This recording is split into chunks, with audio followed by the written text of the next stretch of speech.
Hello, सर्वांना माझा आवाज ऐकू येतोय? येस सर येतोय. ओके, ठीक आहे. मी स्क्रीन प्रेझेंट करतोय सर्वांसमोर.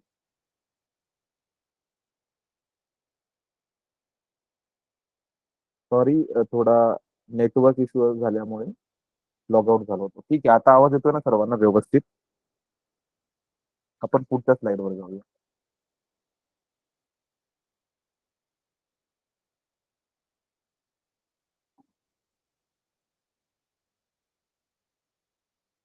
स्क्रीन दिसते माझी?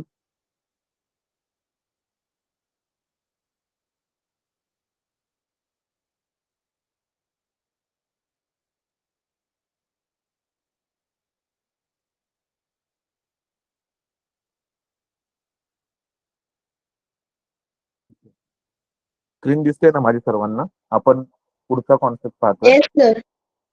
Okay okay. आपण मोशन या टॉपिकवर होतो. 10वीचा आणि 10th स्टँडर्डचा आणि 11th स्टँडर्डचा मोशन हा टॉपिक फेमस आहे. So motion means what? Motion is the change in the position of an object with respect to time and a reference point. Motion म्हणजे गती. गती म्हणजे काय? तर एखादा पर्सन आहे, तो ए पोझिशन पासून बी पोझिशन वर जर गेला आणि त्याला काहीतरी वेळ लागला, म्हणजे त्यांनी जागा काय बदलली, ए पासून तो मूव्ह झाला आणि बी या पोझिशन पर्यंत रीच झाला. म्हणजे मी माझ्या घरापासून माझ्या कॉलेजला जातो, किंवा मी मी ज्या ठिकाणी काम करतो त्या ठिकाणी जातो, किंवा मी स्कूलमध्ये जातो. माझं घर वेगळी जागा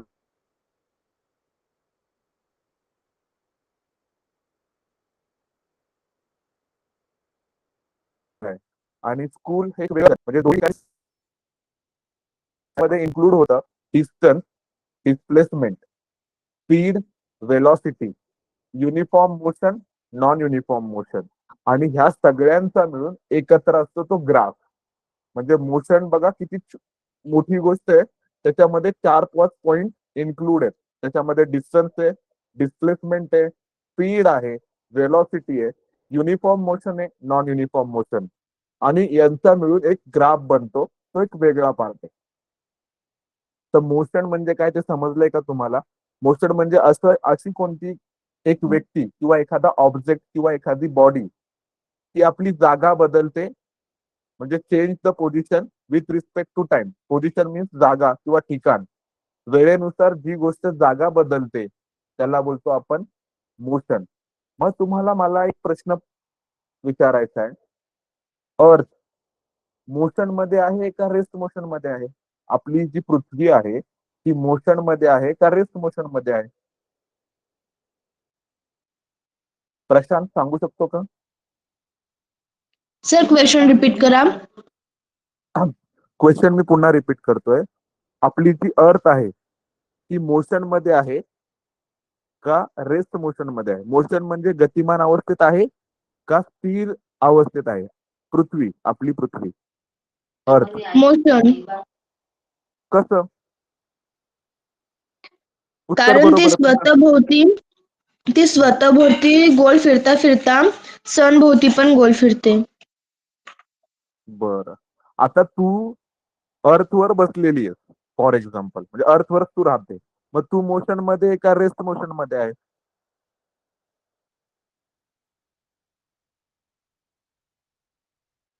प्रश्न कळाला का माझा भाग्यश्री बेटा?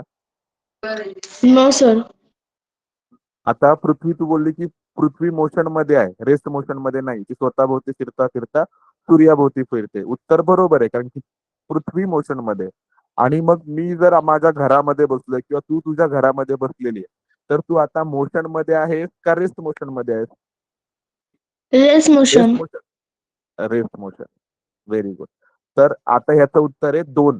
तू रेस्ट मोशन मध्ये पण असू शकते किंवा तू मोशन मध्ये गतिमान अवस्थेमध्ये पण आहे. कसं ते सांगतो. अर्थ आताच तुम्हाला उत्तर दिलं की सर, अर्थ काय करते? रोटेट करते. स्वतःभोवती फिरता फिरता सनच्या अराउंड रोटेट करते. मग डे आणि नाईट जर होत असेल, अर्थचा स्पीड तुला पण मिळालाय ना. काही वेळाने तू पण उजेडात जाणार, घरात असतील तरी सुद्धा तुझ्या घरात पण उजेड येईल, प्रकाश पडेल. मग तुझा जो स्पीड आहे तो अर्थचा स्पीड तुला मिळालेला आहे, पण आपण असं कन्सिडर करतो की एखादी गोष्ट जागा बदलत नसेल तर आपण असं कन्सिडर करतो की आपण रेस्ट मोशन मध्ये, पण ऍक्च्युअल आपण रेस्ट मोशन मध्ये नसतो. मोशन हा रिलेटिव्ह कॉन्सेप्ट आहे. रिलेटिव्ह कॉन्सेप्ट म्हणजे बघण्याचा नजर वेगवेगळी असू शकते, रिलेटिव्ह त्या रिलेटिव्ह नुसार बदलतो.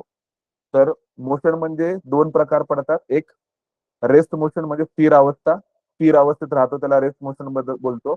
आणि जो वेळेनुसार जागा बदलतो त्याला कंटिन्युअस मोशन म्हणजे rectilinear motion, circular motion, curvilinear motion या पार्ट मध्ये कन्सिडर केलं जातं. तर ज्यावेळेस आपण मोशन हा कॉन्सेप्ट शिकतो त्याच्यात चार महत्वाचे मुद्दे ते लक्षात ठेवणं गरजेचं आहे. Distance versus displacement. तर डिस्टन्सला मराठीमध्ये बोललं जातं अंतर आणि डिस्प्लेसमेंटला बोललं जातं विस्थापन. आणि बऱ्याचदा आपण ह्या गोष्टी चुकतो, कारण की डिस्टन्स मोजलं जातं मीटरमध्ये आणि डिस्प्लेसमेंट पण मोजलं जातं मीटरमध्ये. एकक दोघांचे एकक काय मीटर. पण ह्याला चूक चूक कशी होते ते पण पाहूया. आता डिस्टन्स म्हटलं तर मी फक्त पट्टीचा वापर करून मोजतो ते डिस्टन्स. आणि डिस्प्लेसमेंट म्हटलं तर जागा बदलणं गरजेचं आहे. उदाहरणार्थ मी सांगतो, एखादा व्यक्ती एखादा व्यक्ती फक्त आपल्या म्हणजे मी माझं एक्झाम्पल देतो. मी माझ्या शाळेत गेलो. माझी शाळा माझ्या घरापासून 2 किलोमीटर अंतरावर. किती किलोमीटर अंतरावर? 2 किलोमीटर. हे 2 किलोमीटर हे अंतर झालं म्हणजे डिस्टन्स झालं. आणि डिस्प्लेसमेंट म्हणजे काय? मी माझ्या घरातून निघालो म्हणजे माझी जागा काय आली? घर. सुरुवातीची पोझिशन म्हणजे initial position means my house and final position school. Position change झालीये. मी घरातनं निघालो आणि स्कूलमध्ये गेलो. तर हे झालं डिस्प्लेसमेंट म्हणजे प्लेस बदलली. ठीक आहे. आणि हे डिस्टन्स पण झालं. आणि मी घरापासून शाळेपर्यंत गेलो आणि शाळेतनं पुन्हा घरी आलो. तर या ठिकाणी फक्त डिस्टन्स कव्हर केलं, डिस्प्लेसमेंट नाही. डिस्प्लेसमेंट मध्ये पोझिशन बदलणं गरजेचं आहे. म्हणजे जो पार्टिकल ए पासून निघालाय बी पर्यंत पोहोचला आणि बी पासून पुन्हा ए वर आला तर त्यांनी 2 वेळा डिस्टन्स पूर्ण केलं, डिस्प्लेसमेंट नाही. कारण की तो पुन्हा एच पोझिशनवर आहे. समजलं का डिस्टन्स आणि डिस्प्लेसमेंट मधला फरक? Yes sir. हा. डिस्टन्स मध्ये अंतर फक्त मोजलं जातं, पोझिशन वेगवेगळी असू शकते. पण डिस्प्लेसमेंट मध्ये काय पोझिशन वेगवेगळी पण पाहिजेत. एकाच पोझिशनवर जर गोल फिरून येतोय म्हणजे कुणी जर विचारलं तुम्हाला एक पार्टिकल ए मधनं निघाला आणि वर्तुळाकार गतीत फिरून पुन्हा ए वर आला तर त्याने किती डिस्टन्स कंप्लीट केलं? तर त्यांनी डिस्टन्स कंप्लीट केलं पण डिस्प्लेसमेंट 0 असेल. डिस्टन्स असेल 360 डिग्री पण डिस्प्लेसमेंट काय असेल? 0. कारण की त्यांची सुरुवातीची पोझिशन आणि शेवटची पोझिशन जर एकच राहत असेल तर डिस्प्लेसमेंट 0 आलं. समजतंय? पोझिशन बदलणं गरजेचं आहे, त्याला डिस्प्लेसमेंट बोलतो. नंतर येतं स्पीड आणि वेलॉसिटी. स्पीड म्हणजे डिस्टन्स अपॉन टाइम आणि velocity means displacement upon time. बघा, स्पीडला बोलतो आपण चाल आणि वेलॉसिटीला बोलतो आपण गती किंवा वेग. बघा, स्पीडला चाल बोललं जातं. इथे वेग जरी लिहिला असेल तरी समजून घ्या की स्पीड म्हणजे चाल असतं सर, आणि वेलॉसिटी. हा, बोला. मोशन म्हणजे पण गती आणि वेलोसिटी म्हणजे पण गती. नाही, वेलॉसिटी म्हणजे वेग. ते चुकून झालंय. ठीक आहे. इथे आपल्याला वेग लिहायचंय. वेलॉसिटी म्हणजे वेग आणि स्पीड म्हणजे चाल. समजले? स्पीड म्हणजे चाल. समजलंय का तुम्हाला? हो समजलंय. ओके. नंतर येतं uniform and non uniform motion. Uniform and non uniform motion म्हणजे काय? तर एखादा व्यक्ती एका तासामध्ये 2 किलोमीटर अंतर कापतोय. बघा, म्हणजे तो 11 वाजता निघाला, 12 वाजेपर्यंत त्याने 2 किलोमीटर अंतर कापलं. 12च्या पुढे पुन्हा 1 तास चालला, पुन्हा 2 किलोमीटर अंतर कापलं. पुन्हा 1 तास चालला, पुन्हा 2 किलोमीटर अंतर कापलं. म्हणजे अशा मोशनला आपण युनिफॉर्म मोशन बोलतो. म्हणजे तो 1 तासामध्ये 2 किलोमीटर अंतर पूर्ण करतोय. पुढच्या 1 तासामध्ये पुन्हा 2 किलोमीटर अंतर पूर्ण करतोय. त्याच्या पुढच्या 1 तासामध्ये पुन्हा 2 किलोमीटर अंतर पूर्ण करतोय. तर अशा मोशनला आपण युनिफॉर्म मोशन बोलतो. म्हणजे एकसमान गती. नॉन युनिफॉर्म मोशन म्हणजे काय? तर अशी गती ज्याच्यामध्ये वेळ, जर समजा 1 तासामध्ये पहिल्यांदा अंतर पूर्ण केलं 2 किलोमीटर. पुढच्या 1 तासामध्ये 5 किलोमीटर. पुढच्या 1 मध्ये 1 किलोमीटर. म्हणजे अंतर काय होतंय? वेळेनुसार कमी जास्त होतंय. वेळ 1-1 तासाचाच मोजला आपण. पण अंतर काय झालंय? कमी जास्त. मग अशा घटनेला, अशा गतीला आपण नैक समान गती म्हणजे नॉन युनिफॉर्म मोशन बोलतो. जे 11th स्टँडर्ड मध्ये त्यांना हा टॉपिक बऱ्यापैकी माहिती असेल, uniform motion, non uniform motion. कारण की ते आता त्यांच्या स्टडीमध्ये हे 2 कॉन्सेप्ट आहेत. इथपर्यंत समजलंय का सर्वांना? हो. ठीक आहे. आता आपण पुढच्या स्लाइडवर जाऊया. तर ह्याचा आलेख पण आहे. आणि आपल्याला जे क्वेश्चन विचारले जातील ते ग्राफवर विचारले जातात. तर तुम्हाला समोर आलेख दिसतोय. तर पहिला पिक्चर आहे, याच्यामध्ये आलेख जर तुम्हाला पाहता येत असेल, तर पहिल्या ग्राफमध्ये स्टेशनरी बॉडी, टाइम आणि मी आलेख थोडासा मोठा करतो, कोणाला दिसत नसेल तर. आपण पहिला आलेख मोठा करून घेऊया आणि मग समजून घेऊया. आता दिसत असेल सगळ्यात बऱ्यापैकी. 1 मिनिट.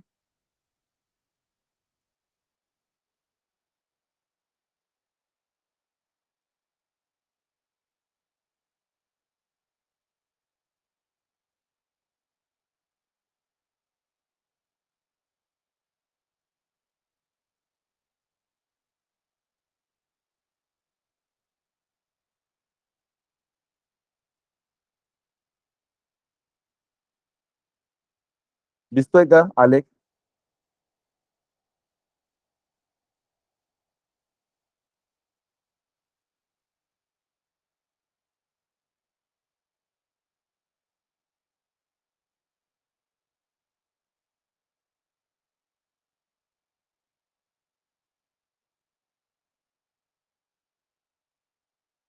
तुम्हाला विचारतोय हो किंवा नाही, म्हणजे उत्तर द्या. हॅलो, नाही का दिसत? काय सर? ग्राफ दिसतोय का तुम्हाला व्यवस्थित? हो, दिसतोय. हा. मग आता हा जो ग्राफ आहे ना आपल्याकडे, तो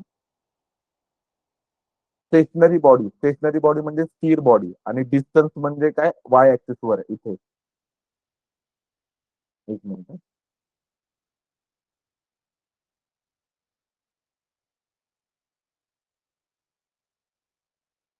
तर या आलेख मध्ये ना आपल्याला वाय ऍक्सिस वर डिस्टन्स दिलेलं आहे. दिसतंय तुम्हाला? हे डिस्टन्स आहे. आणि एक्स ऍक्सिस वर आपल्याला स्टेशनरी बॉडी दिलेली. स्टेशनरी बॉडी म्हणजे जी स्थिर आहे. स्थिर गोष्टीला आपण स्टेशनरी बॉडी बोलतो. इथे बॉडीचा अर्थ होतो वस्तू. एक अशी वस्तू किंवा असा एक व्यक्ती जो उभा आहे आणि डिस्टन्स काय आहे? वाय ऍक्सिस वर दिलेलं आहे.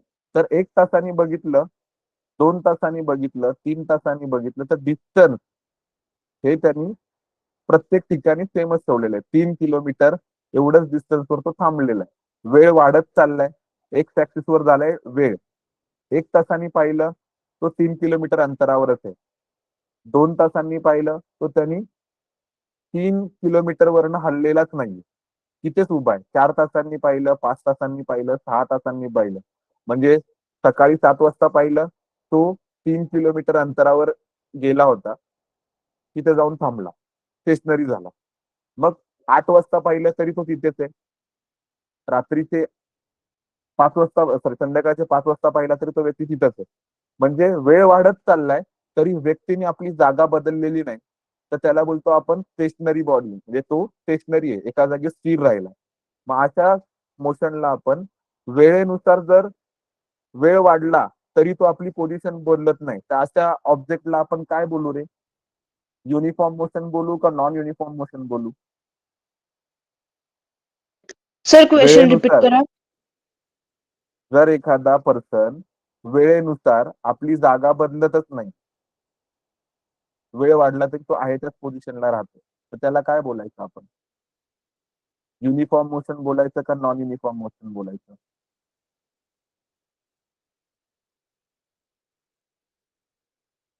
कळाला का प्रश्न?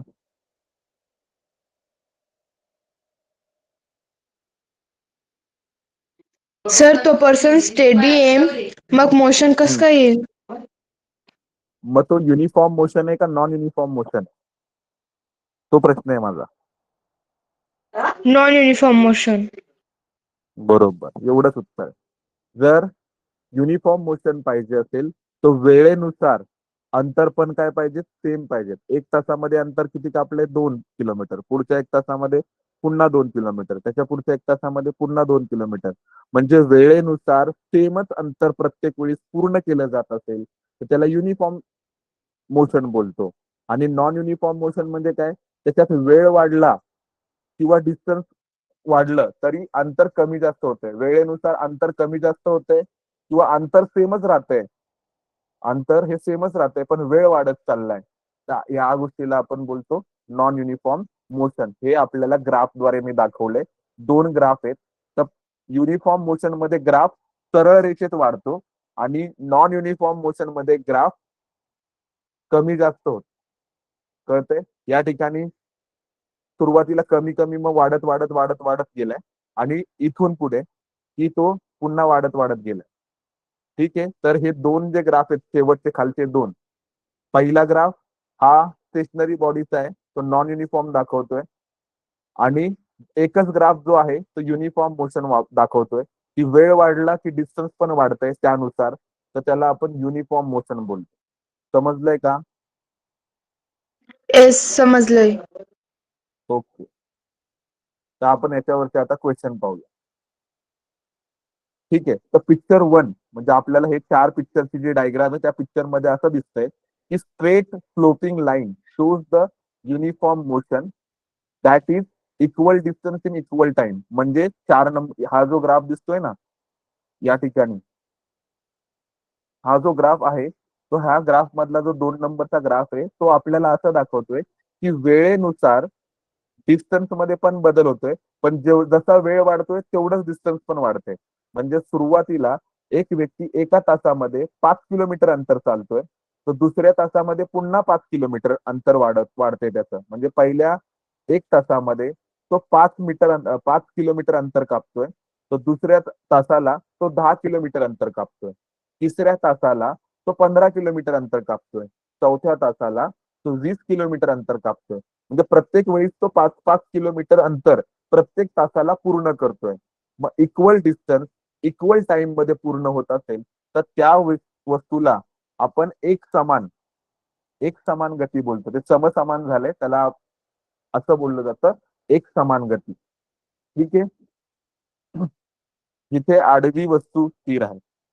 ठीक आहे. नेक्स्ट पुढचा पॉइंट आपण इंग्लिश मध्ये लिहिलेला आहे. When an object covers equal distance in equal intervals of time it's motion is called as uniform motion.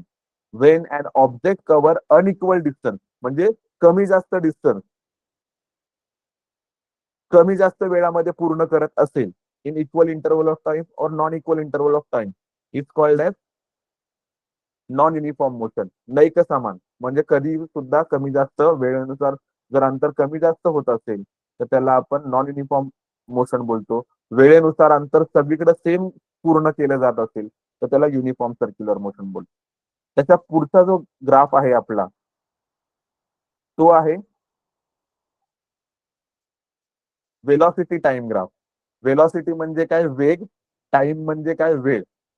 तर वेलॉसिटी आणि वेळ याच्यानुसार आपल्याला क्षेत्रफळ आणि विस्थापन कळून येतं. क्षेत्रफळ म्हणजे एरिया, म्हणजे ग्राफचा जो एरिया तो डिसाइड करून देतो आपल्याला विस्थापनच्या रिलेटेड गोष्ट. त्वरण बोलतो त्याला, ऍक्सलरेशन बोलतो.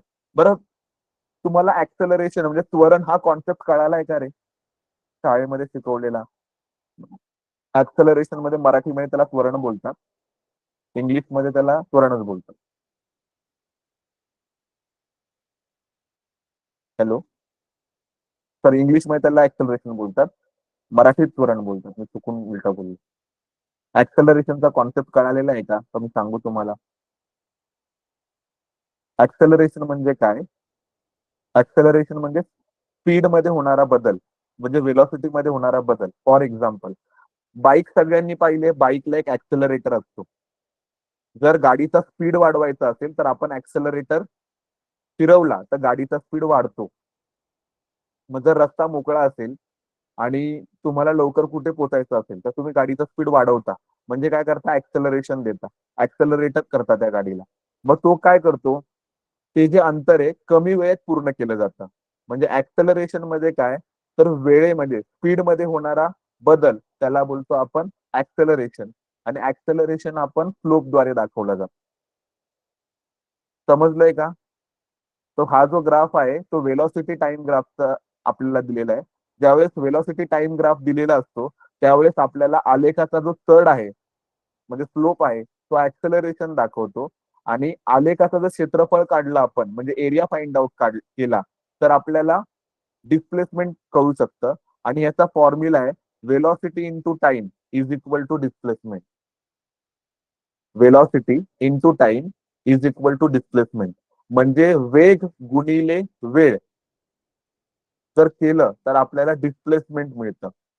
अशा प्रकारे आपण उत्तर शोधू शकतो. नेक्स्ट आपला आहे पिक्चर 3. त्याच्यामध्ये आपण युनिफॉर्म मोशन विरुद्ध स्क्रीन दिसत नॉन नाहीये युनिफॉर्म. सर. एक मिनिट हा. अजूनही दिसत नाही. आता दिसते का? येस सर, दिसते. ओके. आता नेक्स्ट जो ग्राफ आहे आपल्याकडे, uniform motion versus non uniform motion, म्हणजे एक समान गती विरुद्ध न एक समान गती. एक समान गती म्हणजे काय, तर ती योग्य वेळेत परफेक्ट अंतर कापते, म्हणजे फिक्स अंतर कापते. म्हणजे एखादा व्यक्ती 10 मिनिटामध्ये 100 मीटर चालतो, पुढच्या 10 मिनिटामध्ये पण किती चालला पाहिजे? 100 मीटर. तर त्याला बोलतो आपण एक समान गती. न एक समान गती म्हणजे काय, की पहिल्या 10 मिनिटामध्ये कारने 50 किलोमीटर अंतर कापलं, पुढच्या 10 मिनिटामध्ये ती 40 किलोमीटर कापते अंतर. मग पुढच्या 10 मिनिटामध्ये ती 2च किलोमीटर अंतर कापते. म्हणजे अंतर काय झालं? कमी जास्त झालं. वेळ तर तेवढाच घेतला त्याने, 10 मिनिटं घेतले प्रत्येक वेळेस, पण अंतर काय झालं? कमी जास्त झालं. वेग पण बदलला. आता ट्रॅफिक लागला असेल म्हणून तो कारवाला तिथे थांबला असेल, 10 मिनिटं लागले आणि त्याने किती अंतर कापलं? 2 किलोमीटर अंतर कापलं. मग अशा गतीला म्हणजे अशा मोशनला आपण नॉन युनिफॉर्म मोशन बोलतो. आणि याच्यावर आपल्याला काही क्वेश्चन विचारले जातात. त्याच्या पुढे आहे आपल्याकडे पुढच्या स्लाइडवर जाऊया आपण. विद्युत धारा.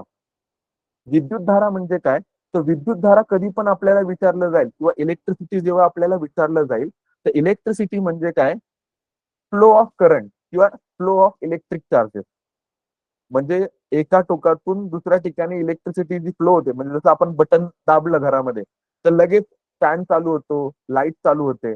त्याच्यामध्ये काय होतं, इलेक्ट्रिक चार्ज जो असतो तो काय करतो, इलेक्ट्रिसिटी प्रोड्यूस करतो. मग ह्याच्यामध्ये शिकण्याचे महत्वाचे मुद्दे कोणकोणते आहेत, तर ओहमचा नियम, it's called as Ohm's law. Potential difference applied between the two terminals of the conductor. जेव्हा आपण व्होल्टेज, पोटेन्शियल डिफरन्स म्हणजे व्होल्टेज, ज्यावेळेस आपण दोन पॉइंटवर म्हणजे अप्लाय करतो त्यावेळेस आपल्याला काय मिळतं, हा डीसी करंट आणि एसी करंट, डायरेक्ट करंट आणि ऑल्टरनेट करंट. बरोबर. डीसी करंट आपण, डीसी म्हणजे डिस्त विद्युत धारा, एसी मीन्स प्रत्यावर्ती विद्युत धारा मराठीमध्ये. बरोबर, डीसी आणि एसी करंट. त्याच्याशी रिलेटेड आपण पहिला ओहम्स लॉ पाहतो. जे फ्लो ऑफ करंट म्हणजे फ्लो ऑफ चार्जेस, म्हणजे विद्युत प्रवाह जो वाहतो त्याला आपण फ्लो ऑफ चार्जेस बोलतो. त्याचे दोन प्रकार असतात ओहम्स लॉ मध्ये. Resistance V is equal to I R, हा ओहम्स लॉचा एक पॉइंट आहे. ओहम्स लॉ म्हणजे जेव्हा आपण विद्युत धारा एखाद्या वस्तूवर अप्लाय करतो त्याच्यातनं काय प्रोड्यूस होते, करंट व्हायला सुरुवात होते, त्याला आपण ओहमचा नियम बोलतो, ओहम्स लॉ बोलतो त्याला. आणि त्याच्यामध्ये प्रत्येक विद्युत धारा काय करते, जेव्हा एखाद्या कंडक्टर मधनं जात असते, कंडक्टर म्हणजे वाहक, वाहकाचे दोन प्रकार आहेत, एक विद्युत वाहक असतो आणि एक विद्युत दुर्वाहक असतो. लोखंड, मेटलचे जे मटेरियल्स आहेत ते इलेक्ट्रिसिटी कॅरी करून घेऊ शकतात, त्याला गुड कंडक्टर बोलतो. आणि ज्याच्यातनं इलेक्ट्रिसिटी पास आउट होत नाही, इलेक्ट्रिसिटी वाहून घेऊन जात नाही, त्याला बॅड कंडक्टर बोलतो. त्याचं उदाहरण आहे लाकूड, प्लास्टिक, रबर. मग ते काय करतात, रेझिस्टन्स म्हणजे विद्युत धारेला रोखतात, त्याला बोलतो आपण resistance and the factors affecting it. म्हणजे विद्युत रोध जे विद्युत धारेला थांबवण्याचं काम करतो त्याला रेझिस्टन्स बोलतात. आणि त्या विद्युत रोधावर म्हणजे इलेक्ट्रिसिटी फ्लो होते त्याच्यावर ज्या गोष्टींचा परिणाम होतो त्या परिणामांचा आपण अभ्यास करणार आहोत, अशा घटकांचा आपण अभ्यास करणार आहोत. आणि तेच रेझिस्टन्स म्हणजे विद्युत रोध यांची जोडणी एकसर पण असते, म्हणजे एका रेषेत जोडलेली असते, समांतर म्हणजे ठराविक अंतर सोडून जोडलेली असते. आणि त्याच्यातून किती विद्युत धारा जाते, किती ऊर्जा जाते, त्याचा प्रकार आपण पुढच्या स्लाइड मध्ये पाहणार आहोत. तर तो असा आहे. What is Ohm's law? Ohm's law म्हणजे काय, की ज्यावेळेस आपण एखाद्या वायरवर विद्युत प्रवाह अप्लाय करतो, म्हणजे इलेक्ट्रिसिटी अप्लाय करतो, त्यातलं जे करंट फ्लो होतात त्याला बोलतो आपण ओहम्स लॉ. त्याच्यामध्ये वायर काय करते, थोड्याशा अमाऊंट मध्ये करंटला अपोज करते. प्रत्येक मटेरियल करंटला स्वतःमधनं जाण्यासाठी थोडासा अपोज करतो, त्याला बोलतो आपण रेझिस्टन्स. एक सरळ रेषा जो प्रवाह, विद्युत प्रवाह आणि विद्युत दाब यांचा सरळ संबंध दर्शवतो त्याला बोलतो आपण ओहम्स लॉ. बघा इथं V is equal to IR. V means potential difference किंवा voltage, I means current, R म्हणजे रेझिस्टन्स. आणि इथे जो स्लोप जो असतो तो विद्युत रोध दाखवतो. जर V is equal to IR असेल आणि रेषा जर सरळ ग्राफ दाखवत असेल तर त्याला आपण ओहम्स लॉ बोलतो. आणि जर रेषा सरळ रेषेत जात नसेल, म्हणजे जी व्होल्टेज आणि करंट मधली जी रेषा आहे इन बिटवीन, रेझिस्टन्स जर कॉन्स्टंट नसेल तर त्याला आपण नॉन ओहमिक ग्राफ बोलतो. याच्यावर आधारित आपल्याला क्वेश्चन विचारले जातील, आपण क्वेश्चन पाहू त्यावेळेस हा कॉन्सेप्ट आपल्याला व्यवस्थित समजेल. मग रेझिस्टन्स ची सिरीज जोडणी काय असते आणि पॅरलल जोडणी काय असते? सिरीज मीन्स एकसर जोडणी, पॅरलल मीन्स समांतर जोडणी. सर्वात लक्षात ठेवा की आपल्या घरामध्ये जे इलेक्ट्रिकल स्विच लावलेले असतात त्यांचं कनेक्शन नेहमी पॅरलल असतं. कसं असतं? पॅरलल असतं. का पॅरलल असतं हे पण सांगतो. जर एखादं डिव्हाइस खराब झालं तरी दुसरं सर्किट चालू राहिलं पाहिजे, म्हणून घरामध्ये जे कनेक्शन लावलं जातं, स्विच बोर्ड लावले जातात, त्यांचं कनेक्शन पॅरलल समांतर जोडणीमध्ये दिलेलं असतं. सिरीज जोडणी म्हणजे काय, की एकाला एक जोडलेला असतो. म्हणजे इथे तुमच्या समोर एक R1 रेझिस्टन्स दिलाय आणि R2 रेझिस्टन्स दिलाय, हे सिरीज मध्ये जोडलेले आहेत. सिरीज मध्ये जोडलेले आहेत म्हणजे एक पॉझिटिव्ह टर्मिनल आहे, एक निगेटिव्ह टर्मिनल. म्हणजे समजा R1 जर बंद झाला, R1च्या ठिकाणी जे काही इन्स्ट्रुमेंट आहे ते जर बंद पडलं तर R2 हे इन्स्ट्रुमेंट चालत नाही, त्याला बोलतो आपण सिरीज जोडणी. का? तर इथून पुढे करंटच जाणार नाही ना, कारण की R1चं जे कनेक्शन आहे ते बंद पडलेलं आहे. मग करंट त्याच्या पुढे जाऊच शकत नाही, म्हणून R2 डिव्हाइस पण चालू राहणार नाही, त्याला बोलतो आपण सिरीज कनेक्शन. पण इथे बघा R1 आणि R2 हे समान अंतरावर जोडलेले आहेत. मग R1 जरी बंद पडला तरी R2 चालू शकतो. उदाहरणार्थ मी तुम्हाला व्यवस्थित एक्सप्लेन करतो, एक मिनिट.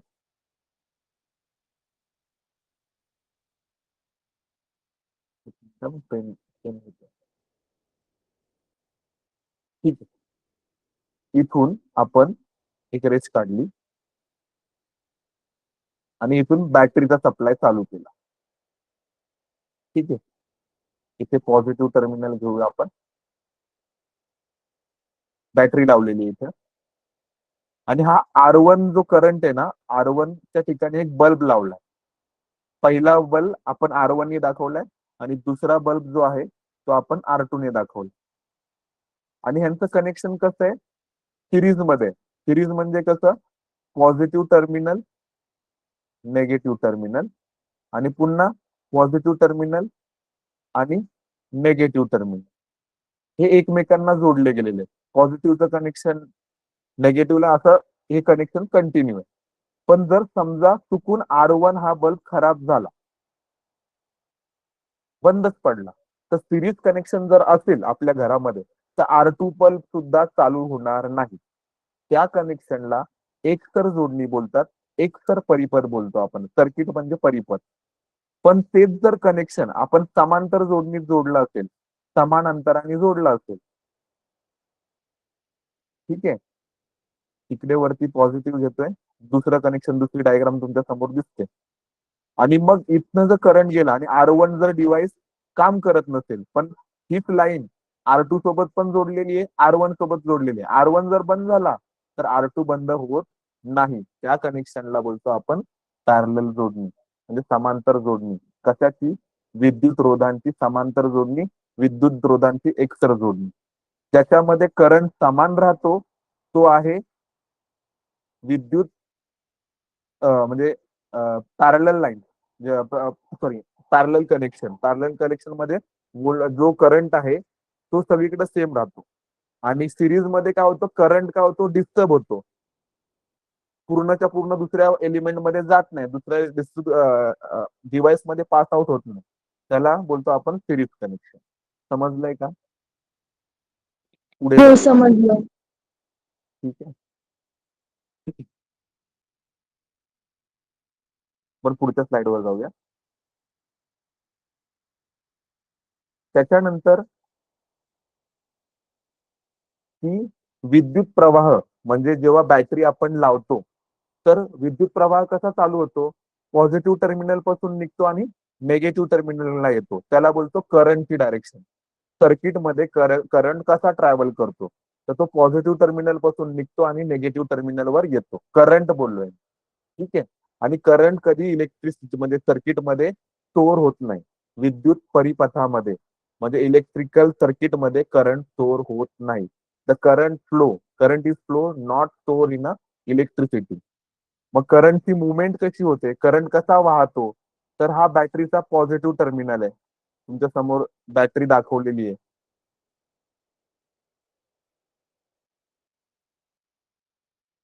ठीक आहे. तर बॅटरीच्या पॉझिटिव्ह टर्मिनल पासून करंट निघतो आणि बॅटरीच्या नेगेटिव्ह टर्मिनलला येतो. तर त्या डायरेक्शनला आपण काय बोलतो, फ्लो ऑफ करंट. इलेक्ट्रॉनचा प्रवाह म्हणजे विद्युत प्रवाह. दोन्ही अर्थ माहिती आहे. इलेक्ट्रॉन फ्लो होणं म्हणजे करंट फ्लो होणं. तीन गोष्टी समजल्या असतील तर आपण नेक्स्ट टॉपिककडे जाऊया. तो आहे ऑप्टिक्स. ऑप्टिक्सला मराठीमध्ये बोलतात प्रकाशशास्त्र. म्हणजे प्रकाशाचा अभ्यास ज्याला केला जातो त्याला बोलतो आपण ऑप्टिक्स. प्रकाशाचे वर्तन अभ्यास करणारी शाखा त्याला बोलतो आपण ऑप्टिक्स. इथं लॉजिकल थिंकिंग काय आहे, की ऑप्टिक कन्सेप्ट आहे ना, हा क्लिअर झाला पाहिजे. फक्त पाठांतर करून आपल्याला नाही समजणार. तर ह्याच्यामध्ये आपण रिफ्लेक्शन काय असतं, रिफ्रॅक्शन काय असतं, आणि रिअल इमेज कोणत्या, व्हर्च्युअल इमेज कोणत्या, काल्पनिक इमेज झालं इथे. इथे ऍक्च्युली पाहिजेत आभासी प्रतिमा. इथे उत्तर हवं होतं आभासी प्रतिमा काय असतात, रे डायग्राम, ह्यांचा स्टडी आपण करतो. हे 10th मध्ये आता आपण शिकतोयच आहे. 11th मध्ये पण ऑप्टिक्स हा टॉपिक आहे. तर बऱ्याच लोकांना याचं नॉलेज असेल की रिफ्लेक्शन म्हणजे काय आणि रिफ्रॅक्शन म्हणजे काय. कोण सांगेल का मला, रिफ्लेक्शन कशाला बोलतो आणि रिफ्रॅक्शन कशाला बोलतो? कोण सांगणार?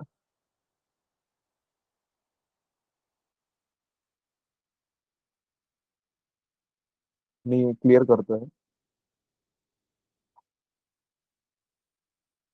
रिफ्लेक्शन कशाला बोलतो आणि ऑप्टिक्स मध्ये आपण तीन गोष्टी लक्षात ठेवतो: reflection, refraction, real image, virtual image, रे डायग्राम.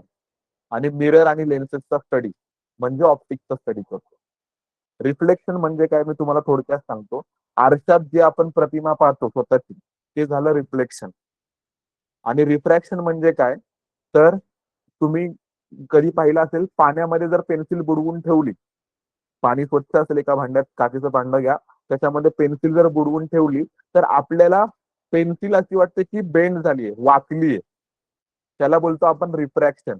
मग प्रकाशाचे अपवर्तन आणि प्रकाशाचे परावर्तन. आरशामध्ये जर आपण प्रकाश सोडला तर तो प्रकाश पुन्हा आपल्या दिशेने परत येतो, त्याला बोलतो आपण रिफ्लेक्शन म्हणजे परावर्तन. रिफ्रॅक्शन म्हणजे काय, एखादी गोष्ट जर आपण पाण्यामध्ये बुडवून ठेवली आणि ती आपल्याला वाकल्यासारखा भास होतो, पाण्याचा रिफ्रॅक्टिव्ह इंडेक्स मुळे आपल्याला तसं भासतं की पेन्सिल वाकलेली आहे किंवा मोडलेली आहे, पण पेन्सिल प्रत्यक्षात मोडलेली नसते. ते प्रकाशाचं अपवर्तन आहे, त्यामुळे आपल्याला असा भास होतो की पेन्सिल एका ठिकाणी मोडलेली आहे. तुम्हाला refractive index of a glass म्हणून एक प्रॅक्टिकल पण आहे 10th स्टँडर्डला आणि 11th स्टँडर्डला पण. एक ग्लास ट्यूब आहे, ग्लास ट्यूबच्या समोर पिन जॉईन करायच्यात आणि काचेच्या गोष्टीतनं आपल्याला समोरच्या पिना पाहायच्यात आणि आपण त्याच्यानंतर प्लॉटिंग करतो आणि मग ग्लास टिप काढली तर आपली जी रेष आहे ना सरळ न जाता अशी तिरकी जाते. का असं होतं, कारण की काचेचा जो रिफ्रॅक्टिव्ह इंडेक्स आहे त्याच्यामुळे आपल्याला असं वाटतं की प्रकाश सरळ गेला पाहिजे, पण तो असा बेंड झालेला दिसतो. तर हे आपण ऑप्टिक्स मध्ये पाहणार आहोत. त्याची डायग्राम आपण पुढे पाहूया.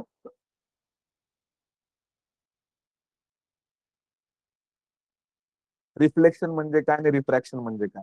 रिफ्लेक्शन हे असं होतं, इन्सिडेंट लाईन येते, नॉर्मलच्या ठिकाणी एक अँगल बनवते, इन्सिडेंट अँगल आय, आणि तोच रिफ्लेक्ट होतो, तर त्याला काय बोलतो आपण, रिफ्लेक्शन.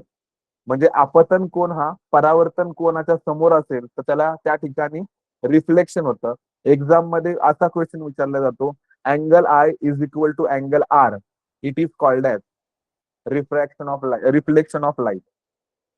अपतन कोण आणि परावर्तन कोण जर सेम होत असतील तर त्याला आपण प्रकाशाचे परावर्तन बोलतो. सर, नेक्स्ट आहे, रिफ्लेक्शन जसं इमेजचं होतं तसं साऊंडचं पण होतं का?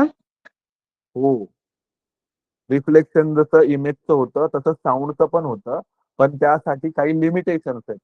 जर ज्या ठिकाणी तू स्वतः उभी आहेस, ठीक आहे, रिफ्लेक्शन साऊंडचं होतं त्याला आपण इको बोलतो, मराठीत त्याला प्रतिध्वनी बोलतात. ठीक आहे, तर आता तुझा तो प्रश्न आहे त्याचं उत्तर पण मी देतो, की जर आपण 17 मीटर म्हणजे एक तू ज्या ठिकाणी उभी आहेस तिथून 17 मीटरच्या अंतरावर, 17.2 मीटर एवढ्या अंतरावर एखादी वॉल आहे, ठीक आहे, आणि तू ज्या ठिकाणी उभी आहेस तिथून ती वॉल 17 मीटरच्या अंतरावर आहे आणि तू जर काही शब्द हॅलो म्हणून बोललीस तर तुला काही वेळानं 1 सेकंदानंतर तुला पुन्हा हॅलो म्हणून बोलल्याचाच आवाज रिटर्न ऐकू येतो. त्याला बोलतो आपण इको, म्हणजेच साऊंडचं झालेलं रिफ्लेक्शन. यासाठी जे डिस्टन्स लागतं ते 34.4 मीटर एवढं लागतं आणि सराउंडिंग टेम्परेचर, बाजूचं टेम्परेचर ते अंदाजे 22 ते 23 डिग्री सेल्सिअस पाहिजेत. त्यावेळेसच आपल्याला हा साऊंड 17.2 मीटर या अंतरावरनं ऐकू येतो. साऊंड जायला 17.2 मीटर आणि पुन्हा यायला 17.2 मीटर, एकूण 34.4 मीटर एवढं अंतर जर पूर्ण झालं तर आपल्याला साऊंडचा इको ऐकू येतो आणि सभोवतालचं टेम्परेचर पण 22 ते 23 डिग्री पर्यंत पाहिजे. त्यावेळेस आपण साऊंडचं रिफ्लेक्शन पाहतो. इथे आपण लाईटचं रिफ्लेक्शन पाहतो. समजलंय का?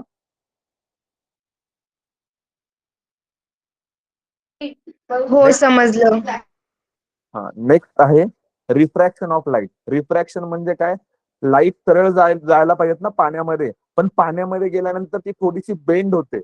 म्हणजे एखाद्या लाईटने माध्यम चेंज केलं, म्हणजे मीडियम चेंज केलं. लाईट एअर मधनं वॉटर मीडियम मधनं गेली, एअर मीडियम म्हणजे हवेच्या माध्यमातनं पाण्याच्या माध्यमामध्ये जर गेली तर लाईट जी आपल्याला वाकल्यासारखी दिसते त्याला बोलतो आपण रिफ्रॅक्शन ऑफ लाईट. त्याच्यामध्ये अँगल ऑफ इन्सिडन्स आणि अँगल ऑफ रिफ्रॅक्शन हा वेगवेगळा असतो. आणि शेवटचा कॉन्व्हेक्स मिरर. कॉन्व्हेक्स मिरर म्हणजे बहिर्वक्र आरसा. त्याच्यामध्ये जी आपल्याला प्रतिमा मिळते ती आभासी, सुलट आणि लहान. म्हणजे गाडीच्या मिरर मध्ये, म्हणजे गाडीला जे साईड मिरर असतात ते कॉन्व्हेक्स मिरर असतात. त्याच्यामुळे काय होतं की मागून येणारी जी गाडी आहे त्याची जी इमेज आहे आपल्याला सरळ दिसते, सुलट दिसते आणि किती जवळ आहे त्याचा आभास होतो की हा बाबा एवढ्या जवळ आहे. मग आपल्याला गाडी मोठं दृश्य मिळतं, की गाडीमध्ये ती इमेज किती अंतरावर आहे ते कळू शकतं. प्रतिमा नेहमी व्हर्च्युअल, इरेक्ट आणि डिमिनिश, म्हणजे छोटीशी का होईना पण दिसते की कोणती गाडी माग आहे वगैरे, म्हणून गाडीच्या साईड मिरर मध्ये कॉन्व्हेक्स मिरर वापरलेला असतो. ठीक आहे, आता आपण क्वेश्चन वर जाऊया. हे बेसिक आहे, हे बरेच तुमचं स्कूलमध्ये झालेलं आहे, मी शॉर्ट मध्ये एक्सप्लेन केलंय.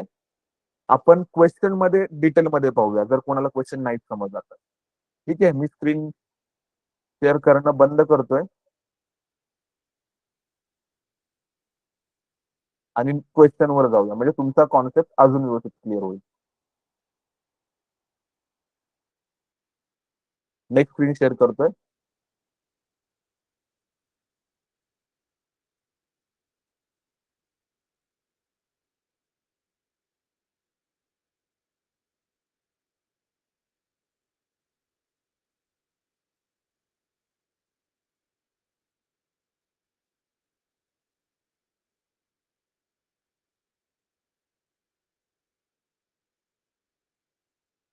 स्क्रीन दिसते माझी? हो. हा, आपल्या असणारे फिजिक्सच्या रिलेटेड. पहिला, a distance in graph is a straight line parallel to the time axis. Parallel to the time axis. What does तर स्क्रीन इट दिसत नाहीये. इंडिकेट? अजूनही दिसत नाहीये? नाही दिसते. मी तर शेअर केली आहे. हो सर, आता दिसते. पुन्हा प्रेझेंट कर. दिसते. बरं, ओके ओके. मी प्रश्न पुन्हा विचारतो तुम्हाला की अ distance time graph, network issue आहे जरा. हा, आता दिसतंय का स्क्रीन? सगळ्यांना आवाज येतोय माझा? हो. हा हा, बोला. कोणाला काय डाऊट आहे का?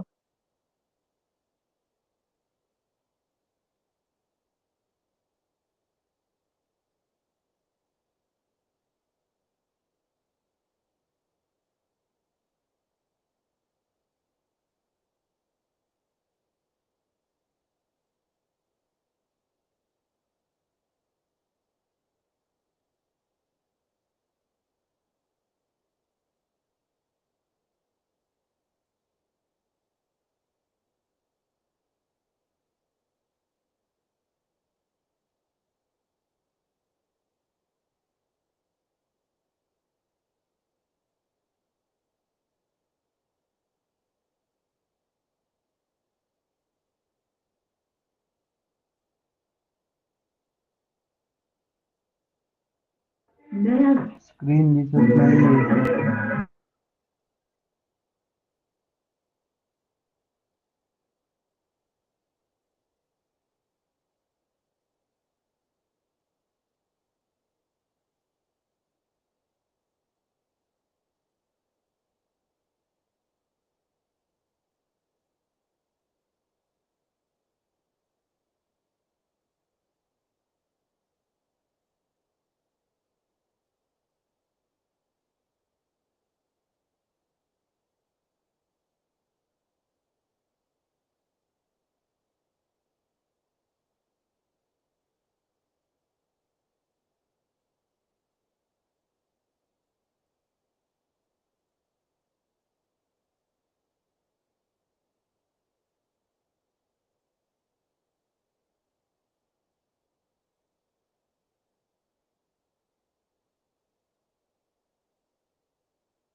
हॅलो. काय सर? हा, एक मिनिट. हा, स्क्रीन पुन्हा शेअर करतोय. इकडे नेटवर्क इश्यू खूपच जास्त आहे, त्यामुळे जरा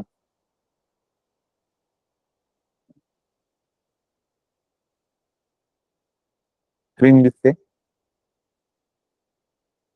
हो.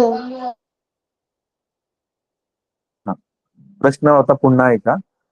आता आपण जो टॉपिक शिकलोय ना फिजिक्स मध्ये, मोशन म्हणजे गतीबद्दल शिकलोय आणि त्याच्यावर असणारे आलेख याबद्दल आपण माहिती घेतली होती. दुसरा कॉन्सेप्ट शिकलो होतो तो इलेक्ट्रिसिटीचा, आणि तिसरा जो कॉन्सेप्ट शिकलो होतो तो आपण ऑप्टिक्सचा शिकलो होतो. ऑप्टिक्स म्हणजे प्रकाश, इलेक्ट्रिसिटी म्हणजे विद्युत धारा आणि मोशन म्हणजे गती. तर पहिला प्रश्न आपला गतीवर आधारित आहे. A distance time graph. Distance म्हणजे अंतर, टाइम म्हणजे वेळ, ग्राफ म्हणजे आलेख. एक distance time graph is a straight line parallel to the time axis. What does it indicate? प्रश्न नीट पुन्हा ऐका. एक आपल्याकडं डिस्टन्स टाइम ग्राफ आहे. त्याच्यातली एक रेषा जी आहे ती एक्स ऍक्सिसला, टाइम ऍक्सिसला काय पॅरलल असेल तर तो ग्राफ काय दर्शवतो? युनिफॉर्म मोशन म्हणजे एक समान गती दर्शवतो. रेस्ट मोशन म्हणजे स्थिर अवस्था दर्शवतो. ती ऍक्सलरेशन मोशन म्हणजे त्वरणित अवस्था दर्शवतो. आणि नॉन युनिफॉर्म मोशन म्हणजे नैक समान गती दर्शवतो. मी ग्राफ पुन्हा समजून दाखवतो इथे तुम्हाला, म्हणजे व्यवस्थित कळेल. आकृती तुम्हाला काढता आली पाहिजे क्वेश्चन वाचून. सर ऍसेलरेट मोशन म्हणजे काय? ऍक्सलरेशन मोशन म्हणजे त्या त्या ठिकाणी वेलॉसिटी आणि स्पीड याच्यामध्ये फरक असतो. म्हणजे जसं मी उदाहरण दिलं होतं की एक व्यक्ती 10 मिनिटात 1 किलोमीटर अंतर कापतोय, पुढच्या 10 मिनिटात 2 किलोमीटर, पुढच्या 10 मिनिटामध्ये 3 किलोमीटर. म्हणजे प्रत्येक 10-10 मिनिटामध्ये तो किती अंतर कापतोय? 1-1 किलोमीटर अंतर कापतोय. ते समान राहिलं पाहिजे, त्याला बोलतो आपण युनिफॉर्म. ऍक्सलरेटेड मोशन म्हणजे काय? की स्पीड मध्ये कमी जास्त होणे. म्हणजे स्पीड कधी वाढतो कधी कमी होतो, त्याला आपण ऍक्सलरेशन मोशन बोलतो.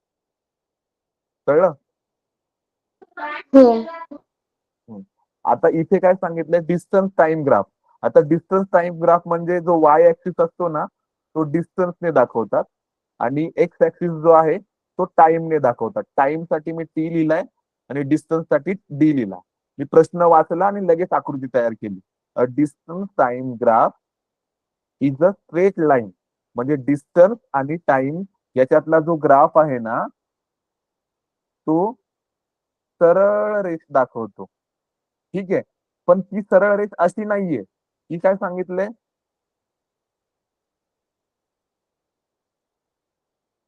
ही अशी एक गोष्ट येऊ शकते, किंवा त्यांनी सांगताना असं सांगितलंय इट इज पॅरलल. पॅरलल म्हणजे समांतर. कोणाशी समांतर आहे ती?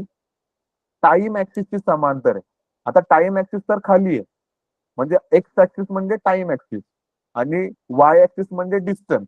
मग ह्या डिस्टन्सला पॅरल, टाइमला पॅरलल असलेली रेषा दाखवत असेल एखादा पार्ट. ठीक आहे, तर ह्या ग्राफचा अर्थ काय होतो? हा ग्राफ काय दर्शवतो? युनिफॉर्म मोशन म्हणजे एक समान गती. रेस्ट मोशन म्हणजे तो स्टेबल अवस्थेमध्ये राहतो, काही वेळ टाइम वाढला तरी काही चेंजेस होत नाहीत. ही एक गोष्ट. आणि तिसरं जे सांगितलंय ते काय आपलं? ऍक्सलरेटेड मोशन. मग आपलं उत्तर काय असू शकतं बरं?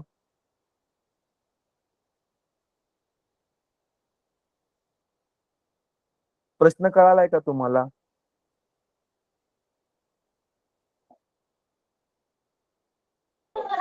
हो.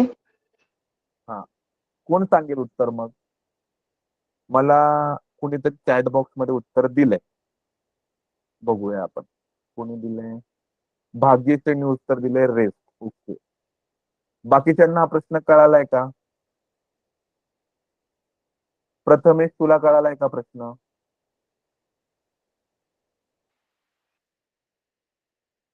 प्रथमेश तर बोलतच नाही. हा भाग्यश्री, उत्तर सांग. ऑप्शन बी रेस्ट. का रेसवर?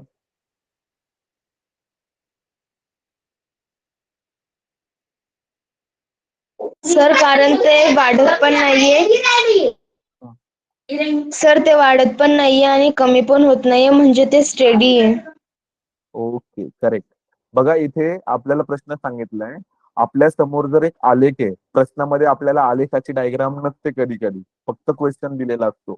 अ distance time graph is a straight line parallel to the time axis. एक डिस्टन्स टाइम ग्राफ आहे, त्याच्यामध्ये ज्या टाइम ऍक्सिसला एक रेषा काय आहे? पॅरलल आहे, समांतर आहे. टाइम ऍक्सिसला जर समांतर असेल तर तो ग्राफ काय दर्शवतो?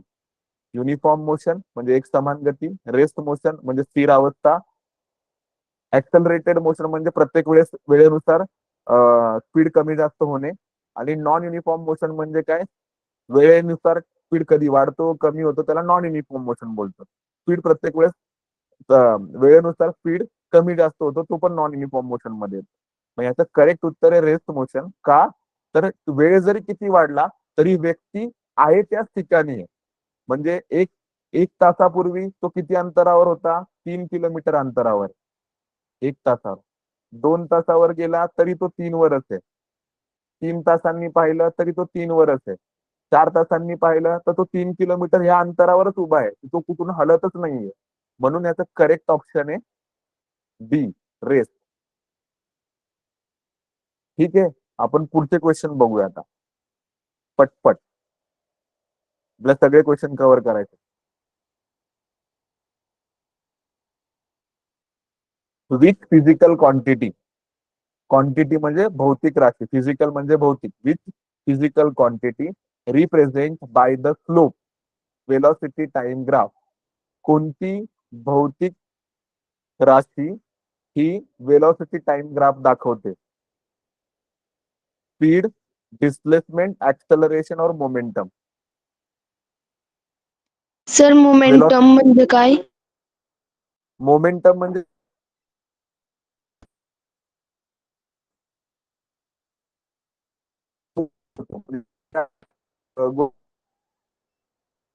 आवाज ब्रेक होतोय.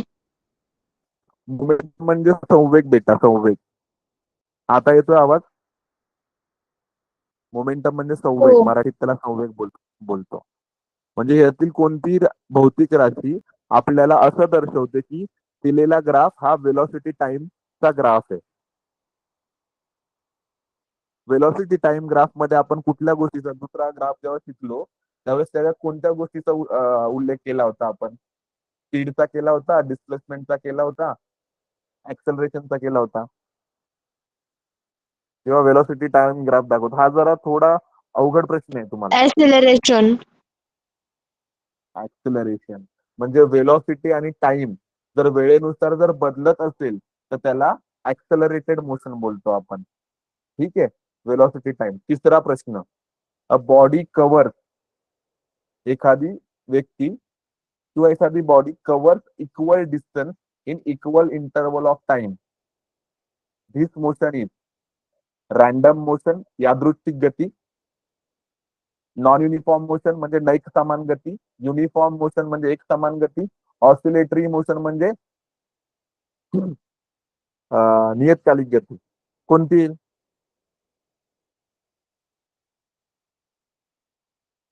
युनिफॉर्म. युनिफॉर्म. कारण की बघा, एखादा व्यक्ती एक इक्वल डिस्टन्स म्हणजे एक समान अंतर एका पर्टिक्युलर वेळेत इक्वल इक्वल म्हणजे समान वेळेत पूर्ण करत असेल, म्हणजे पहिल्या 5 मिनिटात 1 किलोमीटर, पुढच्या 5 मिनिटात पुन्हा 1 किलोमीटर, त्याच्या पुढच्या 5 मिनिटात पुन्हा 1 किलोमीटर, म्हणजे 5-5 मिनिटाला तो 1-1 किलोमीटर अंतरच कंप्लीट करतोय. इक्वल डिस्टन्स हे इक्वल इंटरवल ऑफ टाइम मध्ये समान वेळेत 5 मिनिटासाठी किती अंतर कंप्लीट करतोय? 1 किलोमीटर. पुढच्या 5 मिनिटासाठी पुन्हा 1 किलोमीटर. हे जे डिस्टन्स इक्वल वेळेमध्ये पूर्ण केलं जातं त्याला युनिफॉर्म मोशन बोलतो आपण. नेक्स्ट क्वेश्चन वर जाऊया आता. Why electric current measured in ampere. Electric current measured in ampere. का इलेक्ट्रिक करंट आपण एम्पियर मध्ये मोजतो?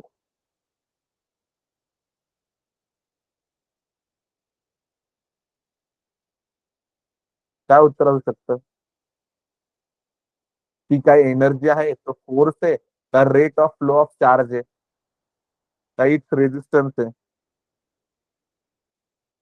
उत्तर मी स्लाइड मध्ये दिलं होतं, हे पण इंग्लिश मध्ये होतं आणि त्याच्या पुढे अर्थ पण लिहिलं. इलेक्ट्रिक करंट, विद्युत धारा ही एम्पियर ह्या एककामध्ये का मोजली जाते? कारण पहिला ऑप्शन आहे ती एक ऊर्जा आहे, ते एक बल आहे, का ते rate of flow of charge आहे, का डी ऑप्शन आहे रेजिस्टन्स? काय उत्तर असू शकतं? Option C. It is rate of flow of charge. Correct. कारण की इलेक्ट्रिक करंट म्हणजे काय, चार्जेस एका ठिकाणाहून दुसऱ्या ठिकाणी जातात एका पर्टिक्युलर टाइम मध्ये, म्हणून ह्याचं उत्तर आहे rate of flow of charge. आणि ह्याचा फॉर्म्युला जो आहे तो असा आहे, करंट म्हणजे आय इज इक्वल टू, करंटचा हा फॉर्म्युला आहे, आपल्या 10वीच्या पुस्तकात पण आहे, 11वीच्या पुस्तकात पण आहे, क्यू अपॉन टी. क्यू म्हणजे rate of flow of charge, rate म्हणजे टाइम नुसार चार्जेस काय होतात, चार्ज हा क्यू या लेटरने दाखवला जातो, म्हणून करंटचं युनिट काय आहे, अँपियर. 5वा प्रश्न, if voltage is double and resistance is constant, current will be become half, remain same, double or become zero. जर व्होल्टेज आपण दुप्पट केलं तर रेझिस्टन्स स्थिर राहील, आणि रेझिस्टन्सला जर स्टेबल ठेवला, फक्त व्होल्टेज डबल केलं, तर करंट काय होईल, अर्धा होईल, सेमच राहील, का डबल होईल, का बिकम झिरो होईल. व्होल्टेज डबल केला तर करंट पण डबल होईल. बघा, कारण की ओहम्स लॉ काय सांगतो, ओहम्स लॉ आहे V is directly proportional to I. Voltage कशावर अवलंबून असतं, व्होल्टेज अवलंबून आहे करंटवर. व्होल्टेज जर डबल केलं आणि रेझिस्टन्स सेमच ठेवला, रेझिस्टन्स बदललाच नाही, तर करंट काय होईल, डबलच होईल ना. समजतंय ऑप्शन का. C double. करेक्ट. कारण की V is directly proportional to I म्हणजे व्ही हा आयच्या समानुपाती आहे. व्ही वाढवला तर करंट पण वाढवणार. व्ही म्हणजे व्होल्टेज, पोटेन्शियल पण बोलतात त्याला, आणि करंट म्हणजे आय. आय हा लेटर म्हणजे करंटने दाखवला जातो. ठीक आहे, नेक्स्ट क्वेश्चन कडे जाऊया, 6व्या क्वेश्चन कडे, आणि आपण स्टॉप करूया. मी बाकीचे क्वेश्चन तुम्हाला प्रॅक्टिस साठी देईल. असेच क्वेश्चन आहेत. Which circuit is use in a home and why. घरामध्ये कोणतं सर्किट वापरलं जातं, सर्किटचं कनेक्शन वापरलं जातं, series connection, save wire, B parallel connection, same voltage, C पुन्हा सिरीज कनेक्शन हाय करंट, आणि पॅरलल कनेक्शन म्हणजे less resistance. Option B parallel same voltage. Very good. बघा, मगाशी सांगितलेलं की जर एखादं सर्किट बंद झालं तर पॅरलल व्होल्टेज सगळीकडे समान समान व्होल्टेज पाहिजेत, म्हणून आपण काय वापरतो, पॅरलल कनेक्शन वापरतो. ठीक आहे, एक 2 प्रश्न शेवटचे घेऊयात जे की ऑप्टिक्स वर आधारित आहेत, आणि मग आपण स्टॉप करूया. ठीक आहे. Convex mirror is always form. कोणती इमेज देतो आपल्याला कॉन्व्हेक्स मिरर. याचं उत्तर तुम्हाला माहिती पाहिजे, 10वी 11वी दोघांना हे प्रश्न झालेले आहेत 2 वेळा, 9वीला पण होता हा प्रश्न. कॉन्व्हेक्स मिरर ऑलवेज फॉर्म, कोणती इमेज तयार करून देतो तो. रिअल म्हणजे वास्तव, इन्व्हर्टेड म्हणजे उलटी image, real enlarge image, virtual म्हणजे आभासी, डिमिनिश म्हणजे छोटी, व्हर्च्युअल म्हणजे पुन्हा आभासी, इन्व्हर्टेड म्हणजे पुन्हा उलटी इमेज. तो कोणता ऑप्शन करेक्ट आहे, option A, option B, option C और ऑप्शन डी.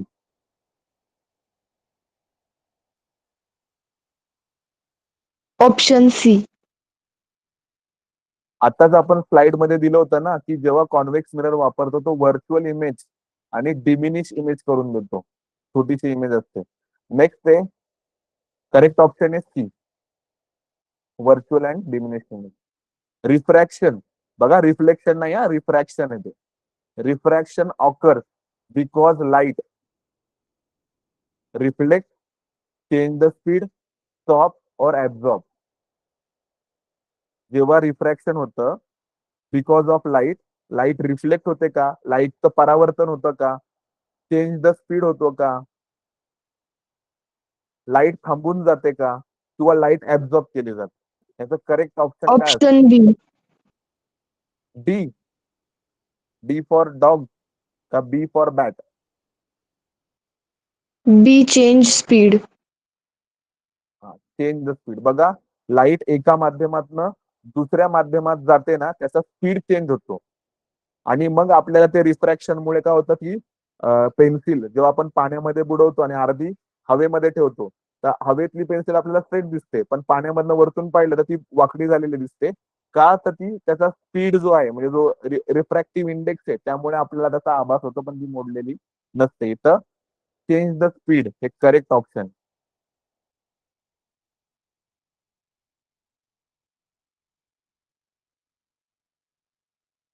दहावा question, which mirror is use a rear view mirror and Y?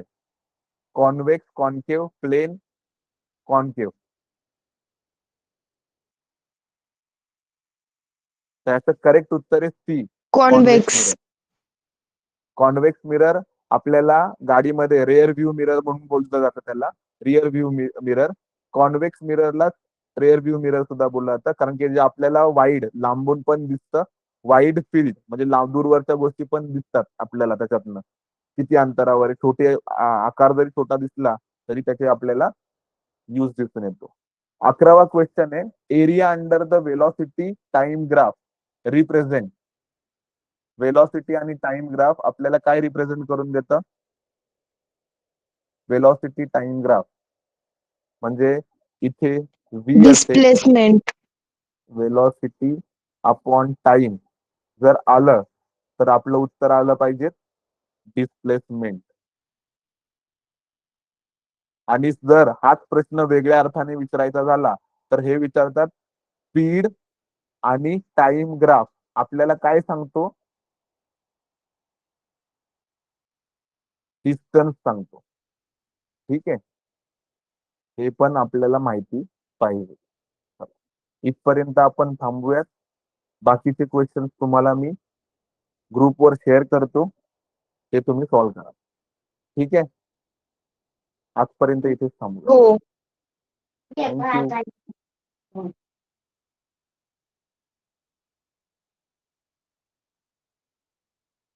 Left करतो सगळे meeting. Bye, good night. Good night, take care.